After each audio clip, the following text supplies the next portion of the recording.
Nous sommes exploitants donc viticulture dans la Sarthe. Avec mon épouse, on a 2 employés, donc un employé depuis 20 ans et notre fille qui est arrivée sur le domaine en 2012.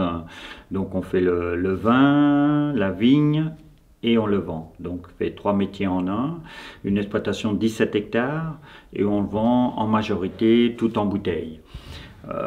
Qui est le Janière pour le blanc dans le sud Sarthe, naturellement, et on fait aussi du Coteau du Loir qui est le rouge et le rosé, principalement en cépage Pinot Donis.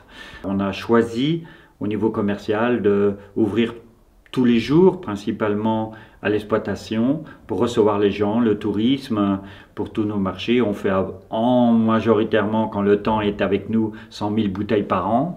Par rapport à notre clientèle, on vend 50% sur place. Notre travail consiste surtout, donc, quand même au printemps, à faire beaucoup la vigne. Ensuite, par la suite, cette vigne produit du raisin qu'on vendange en général au mois de septembre, octobre, et on l'élève tout l'hiver.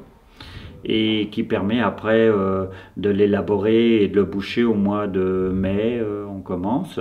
On fait différentes cuvées, par exemple cette cuvée Saint-Vincent dont on commence dans la vigne. On trie les grappes de raisin très tôt dans l'année, au mois de septembre, et qui permet d'avoir toujours des raisins plus riches. On trie les grappes comme ça sur tout le vignoble, et celui-ci, après, on va l'élaborer, et il va être toujours plus rond. C'est un peu notre ambassadeur de la Sarthe, parce que c'est des vins très tendres. Ici, on est dans la salle d'étiquetage où on a encore amélioré le processus qui permet de pouvoir améliorer le travail de propreté, de qualité. Et ça, c'est très important au niveau des yeux du tourisme. Et pour nous, c'est un gagne-temps aussi au niveau travail. On manipule 2 fois moins les bouteilles car on les met sur une chaîne qui est ici. Ensuite, va se faire laver, qu'autrefois on les lavait à la main.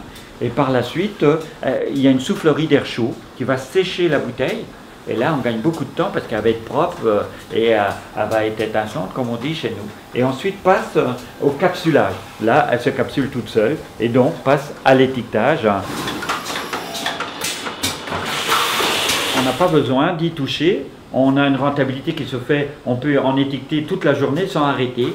Et donc ensuite, on n'a qu'une manipulation pour les mettre dans le carton ici. Ça nous arrive de faire des vins de garde comme en 2009, 2011, où on fait des vendanges tardives. Alors là, c'est le mois de novembre, où on laisse faire dans la cuve le vin parce qu'il est très long à se faire, et on le bouche le plus tard possible aussi. Et ce qui donne des vins qu'on pourrait garder jusqu'à 30 ans, 40 ans de bouteille. Et ça, c'est toujours surprenant. En les buvant tous les 4-5 ans, c'est toujours surprenant de voir ce goût qui change.